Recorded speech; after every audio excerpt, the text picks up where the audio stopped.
রং, সুতা এবং টেকসই বুননে সুনাম কুড়িয়ে দেশের চাহিদা মিটিয়ে বিদেশেও রপ্তানি করা হচ্ছে পাবনার চাঁচকিয়ার লুঙ্গি। তবে রয়ে গেছে সংকটও।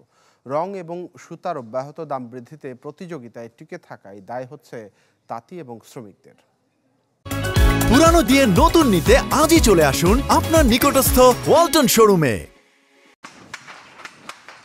৫৫ বছর বয়সেও এক মনে তাঁতে কাজ করছেন পাবনার চাঁচকিয়া গ্রামের তাঁতি সলিম হোসেন। তবে সময়ের সাথে যেন বাড়ছে সংকট। পরিবারের সদস্যরা ছেড়েছেন পেশা। তাঁতের সংখ্যাও ১৩টি থেকে নেমেছে ৪-এ। আগের তো প্রতিটা বাড়ি ৫খান ১০খান হয়ে তাঁত চলতো, এখন ২টি ৩টি হয়ে চলে। সুতা, রং সব জিনিসের দাম বৃদ্ধি, কিন্তু কাজের কোনো দাম নাই। এমন গল্প চাঁচকিয়ার হাজারো তাঁতির।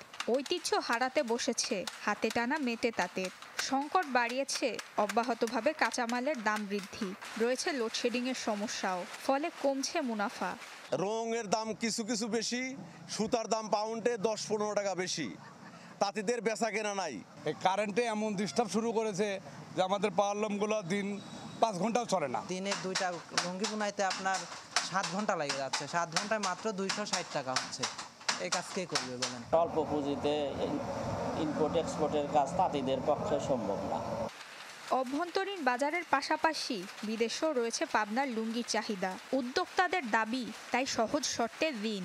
তবে বিসিকের কর্মকর্তার দাবি যথাসম্ভব সাহায্য করা হচ্ছে তাঁতিদের। সবাই পায় না ঢালাওভাবে, এ কথাটা ঠিক না। আমরা দিয়ে আসছি, আমাদের এই শাখা থেকে ৯৫০-র উপর তাঁতিদের ঋণ সহায়তা দেওয়া হয়েছে। পরিসংখ্যান বলছে পাবনা জেলায় পাওয়ারলুম এবং হ্যান্ডলুম মিলিয়ে মোট ৬৫,০০০ তাঁত রয়েছে। অথচ চলতি অর্থবছরে তাঁতিদের জন্য ঋণ বরাদ্দ হয়েছে মাত্র ৪০ লাখ টাকা। Desk report, channel 24।